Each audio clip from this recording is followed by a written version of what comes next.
There's this quiet feeling no one talks about, a creeping kind of pressure that settles in sometime after 30. You're not flailing anymore. You've made responsible choices. You work hard, your bills get paid, you're not reckless with money. And yet, you still catch yourself wondering, why does my life feel so tightly packed? Why does everything cost so much mental energy? You check your calendar, it's full. You check your bank account, there's no crisis, but also not much room. It's not a disaster. You're doing fine. People even say things like you're in a good spot. But deep down, it feels like you've traded uncertainty for rigidity. Let me show you what I mean. Chris is 34. He's been steady for a while now. He chose the practical degree, got the job with benefits, bought the reliable car, took the promotion when it came. And last month, while sitting in commuter traffic, sipping bad coffee from a travel mug, he had this passing thought. Is this what I worked so hard to create?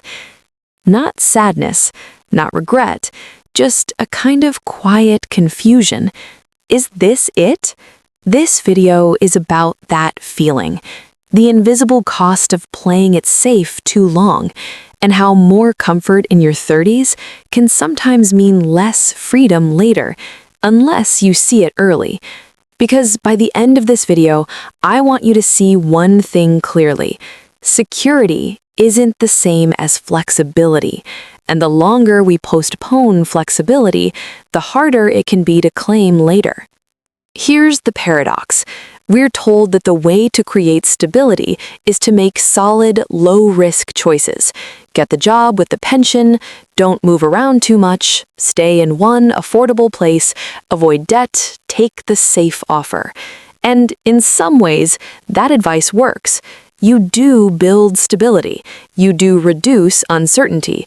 But then you hit a point where things are stable, and yet you feel trapped by your own good decisions. You can't pick up and move. You can't leave your job easily. You can't take 6 months off without things falling apart. And not because you did anything wrong, but because life slowly filled up with good decisions that now require constant maintenance. That's what this is really about, how the soft walls of safety can harden into something rigid if you're not careful, how risk avoidance in your 30s, when misunderstood, can quietly reduce your range of motion in your 40s. We don't talk about this enough. We praise long-term planning, but we don't always ask, at what cost? In surveys about career satisfaction, people in their early 30s often report a strange contradiction. They feel on track and also stuck. They've built up stability, yes, but when asked if they could take a meaningful break from work, change industries, or downsize their income for a better life balance, most say no. According to a 2023 study by the ADP Research Institute, nearly 60% of workers in their 30s said they felt financially stable, but over 70% said they couldn't afford to take a year off, even if they wanted to. That's not poverty, that's constraint. And the gap between those two truths, feeling stable but not flexible, tells us something important. Most of us are building lives around short-term predictability without realizing how those structures reduce our long-term agility. Because here's what often happens. The safer your choices in your 30s, the more you commit time, money, energy. And the more you commit, the less room you leave to pivot later, unless you planned for it on purpose. Not making that plan, that's the hidden risk almost no one sees coming. Let's talk about the psychology behind this. Our brains are wired to crave certainty, especially after a chaotic decade like our 20s. And once you find something steady, a job that's not horrible, a neighborhood that's fine, a lifestyle that functions, you want to hold on to it. That's comforting, but comfort can quietly become resistance. People don't stay in jobs or cities forever because they love them. They stay because they've arranged their entire life around them. This is called path dependence, when every next move becomes dictated by the last ones, and it happens at a behavioral level long before we even notice. There's also something called loss aversion. We feel losses more strongly than gains, so even if we could take a different path, we fear the risk of messing up what we've built, even if what we've built isn't working that well anymore. Your 30s are a time when these two forces, comfort and fear of loss, start whispering the same message. Don't shake things up. Play it safe. Protect the structure. But what if the structure is quietly locking you in? Most people don't wake up one day with a rigid life. It happens piece by piece.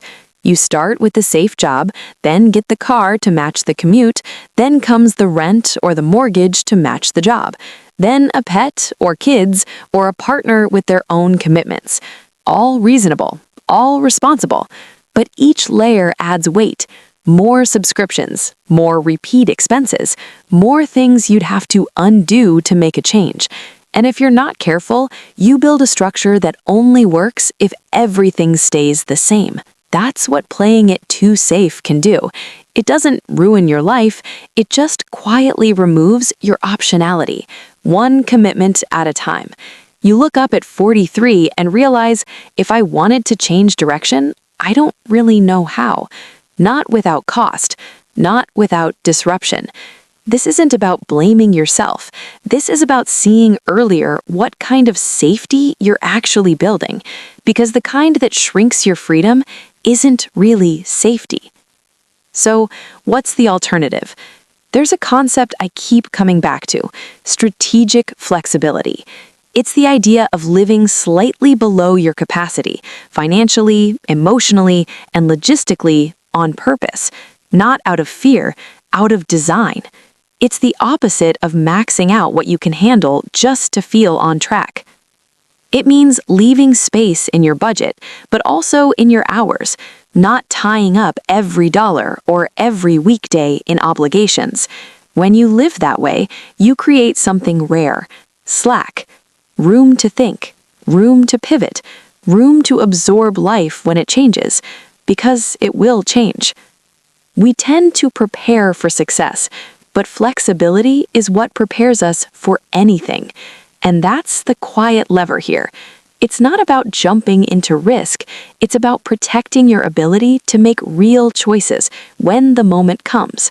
I've met a few people who seem unusually relaxed in their 40s and 50s, not because they're rich or early retired, but because they're light.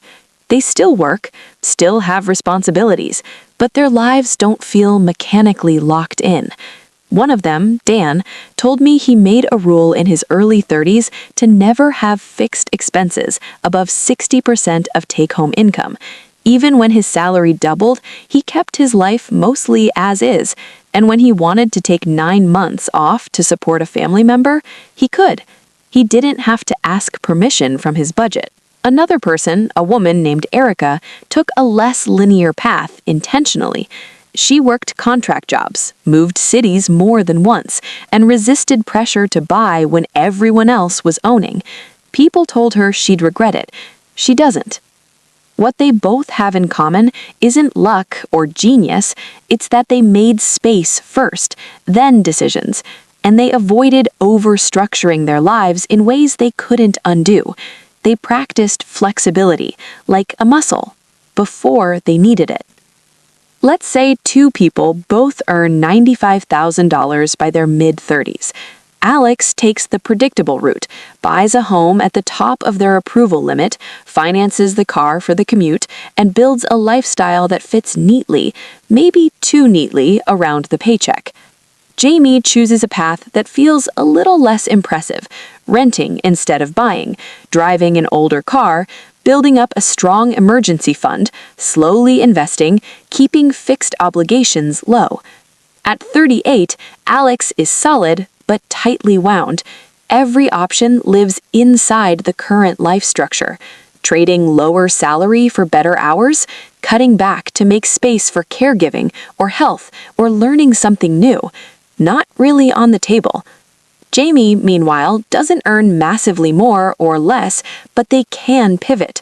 Take a sabbatical, try a new career, start something, leave something. And that flexibility creates peace. Same income, different outcomes. Not because of income, but because one life expanded around options, the other around optimizing. That's really what this comes down to. Most people try to earn their way into freedom, but the ones who get there, they design for it. Not just in their budgets, but in their identities. They see themselves not as people trying to avoid failure, but as people committed to preserving choice, to protecting their long-term flexibility, even if it means looking less successful short-term. That shift, away from performance and into intentionality, changes your entire posture towards money, work, and time. And the earlier you make that shift, the less you have to undo later. So, if you're watching this in your 30s, maybe even feeling a little behind or uncertain, what's one part of your life you'd design differently if flexibility were your real goal? Not out of guilt, not out of fear, just, curiosity. Because that's how it starts, by asking questions the default path doesn't want you to ask.